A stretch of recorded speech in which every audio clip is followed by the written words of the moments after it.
Good morning, welcome back to ఏటీ pulse. ఏటీ పల్స్లో ఇవాళ ఒక ఆర్టికల్కి సంబంధించిన చర్చ. అదేంటంటే వరల్డ్లో చాలా పెద్ద పెద్ద నగరాలు ఉన్నాయి.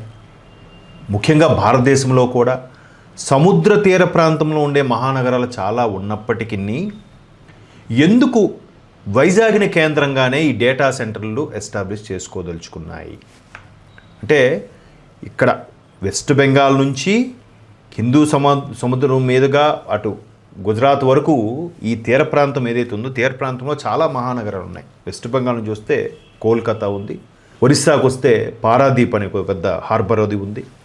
తర్వాత ఆంధ్రప్రదేశ్కి వస్తే విశాఖపట్నం, అలాగే నెల్లూరు దగ్గర ఉన్న విశాఖపట్నం మేజరు, కాకినాడ ఒకటి ఉంది.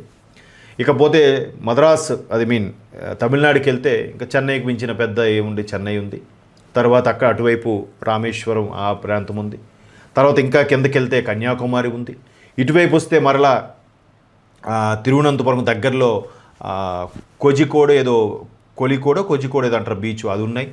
తర్వాత గోవా, ముంబై, అలాగే న్యూ మ్యాంగ్లూర్కి దగ్గరలో ఒక ప్రాంతం, ఇలాగ చాలా మహానగరాలు ఉన్నప్పటికీ ఎందుకు వైజాగ్నే కేంద్రంగా ఎంచుకున్నాయి అంటే, ఇక్కడ చెప్తున్నారు. యాక్చువల్గా అమెరికాలో బేస్ అయిన ఎస్టాబ్లిష్ అయిన గూగుల్, మెటా లాంటి పెద్ద పెద్ద సంస్థలు ఏవైతే ఉన్నాయో, అదే ఇప్పుడు వాట్సాప్ ఉన్నాయి కదా, మెటా గ్రూప్. సో అవి సింగపూర్ని ఒక కేంద్రంగా డేటా సెంటర్గా చేసుకున్నాయి. అమెరికాలో ఒక డేటా సెంటర్తో పాటు సింగపూర్కి, ఏది మన ఆల్మోస్ట్ దక్షిణ ఆసియా భాగంలో. సో సింగపూరు అంత చిన్న దేశం అయినప్పుడు కూడా అది ఎందుకు అంత వెల్ డెవలప్డ్ కంట్రీ మనం చాలా సందర్భంలో చెప్పుకున్నాం. అందుకు అక్కడ ఇన్వెస్ట్ చేయడానికి కూడా మ్యాక్సిమం ఎవరైనా ఇంట్రెస్ట్ చూపించడానికి కారణం అదే. ట్రాన్స్పరెంట్గా ఉంటుంది, అవినీతి పర్సంటేజ్ చాలా చాలా తక్కువ. ఇకపోతే సింగపూర్కి, విశాఖపట్నంకి ఉండే సముద్ర గర్భం నుంచే కేబుల్ లైన్ ద్వారా విశాఖని ఎంచుకోవడం, దానికి ఇక్కడ ప్రభుత్వాలు కూడా పూర్తిగా దాన్ని ఏమంటారు రీసెర్చ్ చేసి, రిక్వెస్ట్ చేసి వాళ్ళని కలిసి మాట్లాడడం జరిగింది. మొన్న ఏప్రిల్ 28న జరిగిన ఇనాగ్రేషన్లో ఆ గూగుల్ క్లౌడ్ సీఈఓ ఎవరైతే వచ్చారో తను వచ్చాడు. తర్వాత కేంద్ర మంత్రి అశ్విని గారు వచ్చారు. తర్వాత ముఖ్యమంత్రి చంద్రబాబు ఆయన కూడా అదే చెప్పారు. ఇక్కడ మంత్రి లోకేష్ గారు కూడా పలు పర్యాయాలు అమెరికా వెళ్ళి వాళ్ళతో మాట్లాడి డేటా సెంటర్ గురించి డిస్కస్ చేసి, మాకు ఇక్కడ అనువైన ప్లేస్ ఉంది, రండి, మీకు సముద్ర తీర ప్రాంతం అయి ఉండాలి, సేఫ్టీగా ఉండాలి, పైపెచ్చు వాళ్ళు అనుకున్న భూభాగం కావాలి, సుమారుగా ఒక 600 ఎకరాలు ఎంతో కావాలి వాళ్ళకి. సో ఇవన్నిటికి కూడా అక్కడ కేంద్రీకృతం అవ్వడం వల్ల ఇవాళ భారతదేశంలోనే అత్యధిక అంటే మనం ఉపయోగించుకునే డేటా, ఇప్పుడు ఫర్ ఎగ్జాంపుల్ ఈ డేటాని ఎలాగా ఉందంటే, మీరు ఒక ఫోన్స్లో ఫొటోస్ కానీ, లేదా వీడియోస్ కానీ, మీకు నచ్చిన అంశాలు కానీ, లేదా యూట్యూబ్లో వీడియోస్ కానీ, ప్రతిదీ ఫోకస్, ఫేస్బుక్, తర్వాత వాట్సప్, సోషల్ మీడియా, ఇన్స్టా, ఇవన్నీ వీడియోలకి మనం ఇచ్చే సమాచారానికి, ప్రతి ఒక్కటి వ్యక్తిగతంగా ఇచ్చే సమాచారం అన్నిటికీ సంబంధించిన డేటా నిక్షిప్తమై ఎప్పటికైనా మనకు కావాలి తీసుకోవాలంటే ఇదంతా దాచిపెట్టడానికి ఒక ఖజానా స్టోర్ కావాలిగా.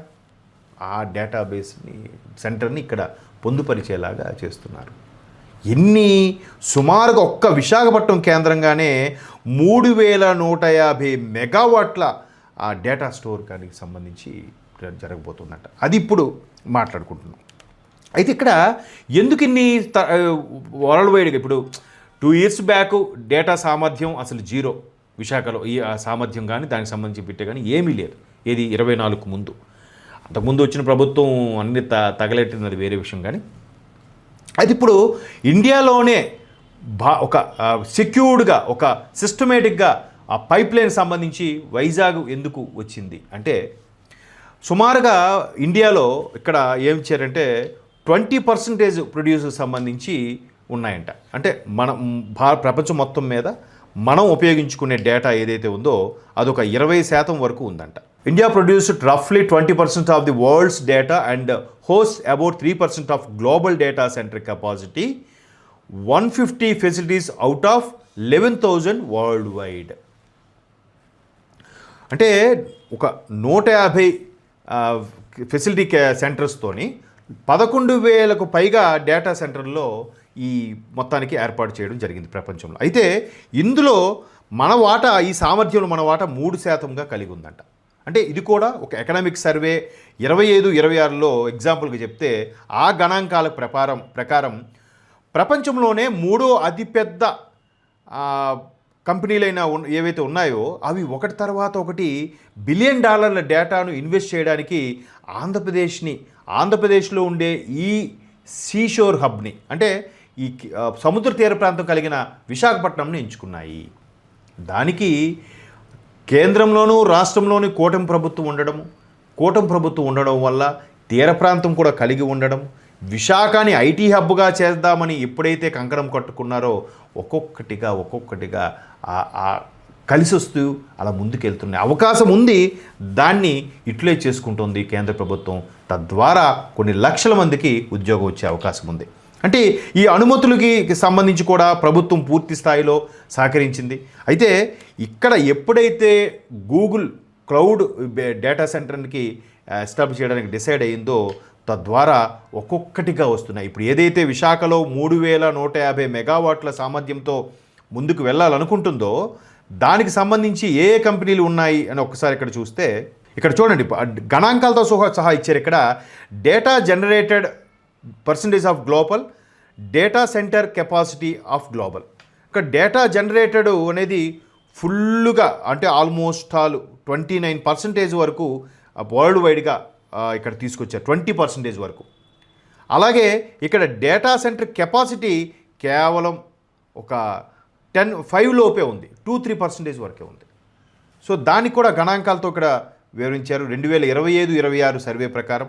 అలాగే ఎవ్రీ ప్రాజెక్ట్ ఇన్ వైజాగ్ ఎందుకు దాన్ని ఒకసారి చూస్తే గూగుల్ అంటే రైడెన్ ఇన్ఫోటెక్ పార్ట్నర్స్ అదానీ కానెక్స్ ప్లస్ ఎయిర్టెల్ కలిపి 1000 మెగావాట్లది, అంటే ఆల్మోస్ట్ $15 బిలియన్ ఇన్వెస్ట్మెంట్ అంట. అది కూడా ఎక్కడ రాంబిల్లి, అడివరం, తుర్లవాడ, మొత్తానికి ఈ ఉమ్మడి విశాఖ జిల్లా, ఇప్పుడు అనకాపల్లి జిల్లాలో కొంత భాగం వెళ్ళిపోయింది ఆ రాంబిల్లి అనే ప్రాంతం కూడా. సో ఈ అడివరం, తుర్లవాడ ఇవన్నీ కూడా విశాఖ జిల్లాలకు సంబంధించినవి ఉన్నాయి. తర్వాత ఈ 1000 మెగావాట్స్ గూగుల్ వాడిది. ఇకపోతే రిలయన్స్ వాడు 1500 మెగావాట్స్ వీడు అడుగు ముందుకు వేసి అక్కడే మరొక డేటా సెంటర్ కూడా పెట్టబోతున్నాడు. వాడిలాగా రిలయన్స్ వాడు GW క్లస్టర్, అలాగే ఇది includes 9000 megawatt captive solar. So solar ద్వారా కూడా వాడు మొత్తం డేటా సెంటర్ని నిక్షిప్తం చేసే కెపాసిటీని పెట్టుకోవడానికి తలుచుకున్నాడు.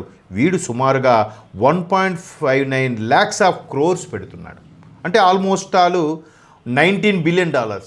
వాడు $15 బిలియన్ అయితే గూగుల్ వాడు ఈ రిలయన్స్ సంస్థ $19 బిలియన్. ఇకపోతే మరొక 1000 మెగావాట్ సంబంధించి డిజిటల్ కనెక్షన్, అంటే రిలయన్స్ అలాగే Brookfield plus Digital Realty JV, ఈ 3 కలిపి మరొక $11 బిలియన్ ఇన్వెస్ట్మెంట్. ఇకపోతే మెటా బిల్ట్ బై సిఫీ, ఆ మెటా టెక్నాలజీస్ ఏదైతే ఉందో అదొక 500 మెగావాట్లు. ఇంకా చితకా డేటా సెంటర్లు కూడా ఇప్పుడు రాబోతున్నాయి. అంటే మేము డేటా సెంటర్ని మీ తాలూకా డేటాని మేము భద్రపరుస్తాం, మా దగ్గర ఉంచుతాం అని కొత్త వెండర్లు మార్కెట్లోకి వచ్చేస్తున్నారు. మనం వాళ్ళతో టైప్ చేసుకుంటే సో మా డేటా అంతా మీ దగ్గర ఉంటుందా, ఓకే మీకు ఎన్నేళ్ళు కావాలంటే అన్నేళ్ళు భద్రపరుస్తాం. సో ఈ సముద్ర గర్భం ద్వారా వచ్చే కేబుల్ లైన్లు, శాటిలైట్ ద్వారా ఉపయోగించుకున్న మొత్తానికి కూడా డేటాని భద్రపరిచే విధంగా విశాఖపట్నం ప్రపంచమంతటిని దృష్టిని ఆకర్షింపజేస్తుంది.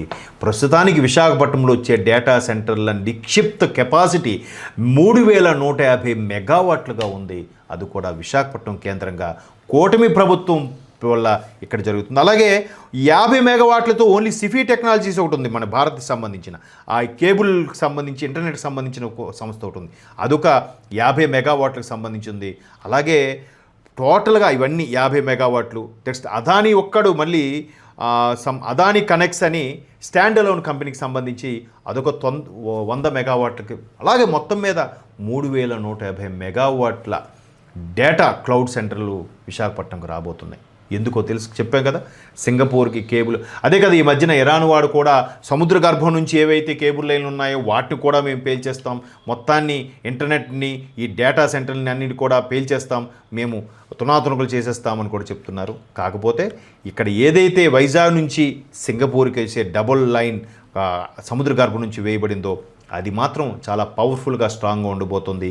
ఇదంతా ప్రత్యామ్నాయంగా ప్రభుత్వాలు అమెరికా లాంటి కంట్రీస్ ఇక్కడ ఏర్పాటు చేసుకున్నాయి. మొత్తం మీద ప్రపంచ మ్యాప్లో ఒక్కసారిగా వైజాగ్ ఒక వెలుగబోతోంది. సో ఇది మన 80 పల్స్లో ఒక మంచి ఆర్టికల్గా కూడా డిసైడ్ అయ్యాం.